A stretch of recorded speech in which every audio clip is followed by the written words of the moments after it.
The Blair Witch Project is an honestly good freaking idea for a horror story. To be specific, which stars the found footage genre, something that would be continued in movies like movies such as Legacy and other films like Paranormal Activity, and especially spawning the success of the Animal Planet found footage series, especially Lost Tapes. But Blair Witch Project was a major success hit that started this. But why is that? The film was kind of nothing spectacular in a fashion, but why did it grow such a big cult following? Well, let's take a look and see if we can find out. The movie is pretty much inspired or based on, in quotation marks, a story about three students. A student named Heather, and we have another student that would sort of be the cameraman next to another student named Mike, and with the last student called Josh. These three students would be together in a film project for their school. This would be a film that they would document on upon a mythology and legend known as the Blair Witch. According to the movie, and also some mythology behind the person, the witch did exist. There's a lot of mythology behind it, and I recommend getting the special edition DVD so you can watch it. So you can watch it in full detail. But I digress. Let's talk more about the film. So the film just stars three characters, so it's nothing special, right? To a point, not so much. The idea behind the film is to interview people. That's all that they're doing. Simply to put in a point, they're just interviewing people about the mythology of the Blair Witch, whether she's real or not, and if people believe her. The rest of the film, however, had to do with them wandering into the forest, into what was considered unknown territory. But this is when the film takes not so much of a darker turn as much as something that I love in horror movies, psychological horror. At first, with the team, everything seems to go well. They all get along, they all have their happy moments, and everything seems okay. And that's what the film does well. But then suddenly, everything turns against them. The characters eventually find out for themselves that the world seem to shift and change around them, changing the environment and maybe changing the habitat just to torture them. But this is when they start noticing strange things happening, such as like strange rock formation, strange symbols in the trees, and even strange noises at night, such as children laughing and evil cackling. But is it really the witch, or is it really their mind turning against one another? Because usually in a situation like this, your mind can take so much before it begins to crack under pressure. The woods itself becomes its own ideal character. The woods start to turn against them. It becomes colder, more depressing, and even at times more and more of an upset person. Like it's upset they're in its territory. This is a fact that's made clear basically around the third day. When they start getting lost, they start eating all the rations without thinking and just moving through them quickly. And even for the worst part, they start noticing more and more of the noise that's following them. Almost like somebody's behind the scenes watching them, and someone doesn't like that they're tiptoeing closer and closer to their territory. Or is she leading them there? Big factor with this film has to do with a lot of it being at night, so it uses the darkness to its advantage. But the problem is when you can't see anything but hear it, it is kind of creepy, but even creepier would be if you can make something out in the darkness, which, honestly, in this film, you can't.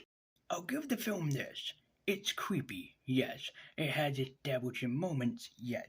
And it does become rather, well, to put in a point, it becomes very horrifying. But the one thing I really wish that this film had, but it doesn't, is a creature. They talk about the witch. They honestly mention her. They mention the mythology behind her. Everything that's put into the mythology behind her is put in this film, which is fine. But there's no payoff to actually seeing her. It's just three tormented people going through the woods. And honestly, for me, that's kind of unique, but it's also boring. Let me explain. I like the fact that it's only three characters, so you don't have much to choose from. It's just the three characters, Josh, Mike, and Heather, going up against each other and going up against the elements. I also love how they turn up against each other and end up blaming each other for what's going on, even though nobody's to blame, it's just what's happening in the world around them. And the woods eventually takes its toll on them, really making them question themselves and wonder, are we really in the witch's grasp, or is it something more? That's what I kind of like about the film and the characters because you only have three to focus on, so you don't have much to really spend about each other. But honestly, you really know everything about the characters, such as like Heather has a family that really cares about her, so does Mike, and Josh has a girlfriend that he wants to get back to. But at the same time, they kind of seem like boring characters. Yeah, sure, the information that they get across each other when they're yelling at each other is kind of nice, and in a later moment in my favorite scene when Heather talks to the camera, aka the audience, kind of is a favorite moment of mine. But besides that, it's mostly just plain boring, and in a way it's original, but not too original, if you know what I mean. But to put in point, I have never seen a film that was so beautifully put together and also creepy at the same time. There were genuine moments where I had creepy crawlers crawling up my back.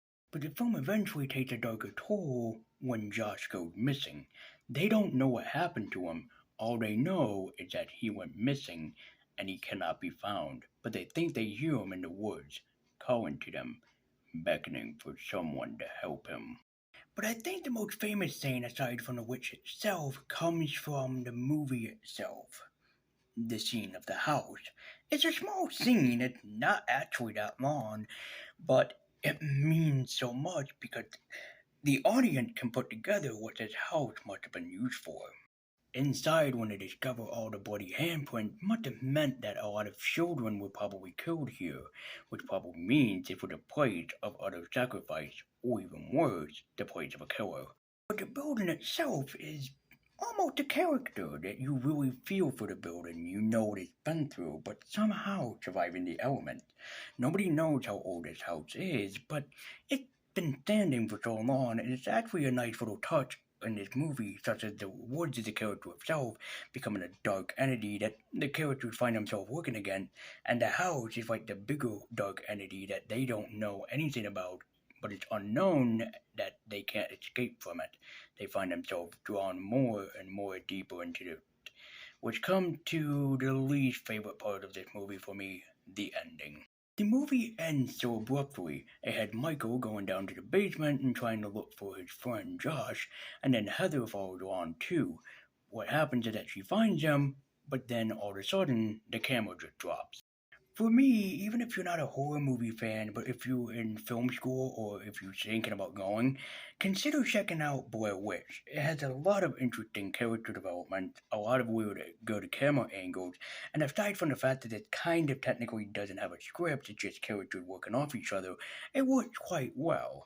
Whether you believe the mythology or not, it's all up to this conclusion, just like do you believe in Bigfoot, Loch Ness Monster, aliens, ghosts, poltergeist, etc., etc. But does the film work as a horror film? Oh yeah, I have actually found myself pretty much intrigued during the entire time, which leads me to talking about, again, the special edition DVD, which is the one I own right here, which has a bonus feature on the back about the mythology of the Blair Witch, which honestly I check out if nothing more than into it because there's a lot of fucked up things that actually happen and things that are actually documented that might make you go, could this exist or does it really? So, and also as a fan of Animal Planet's Lost Tapes, I have to say this definitely really touched a favorite of me because I was always a big, huge fan of Animal Planet's Lost Tapes. I know that they were fake, but it's just for curiosity's sake. I always do like the belief of something out there. I kind of do believe it, but I won't defend it unless I see it myself with my own two eyes. So the Blair Witch Project for me is a thumbs up because it's a very creative and unique horror film that I've never ever seen. So remember this, dear viewers, before we tune out today. Next time you journey out into the woods, just remember, there might be something out there that might want you dead. And there's also something out there that might terrify you. And if they do, just remember to run away. Because your appearance might be frightening. Or just do what I do in this case. Just say to hell with it and throw it away and just tell it to go fuck itself.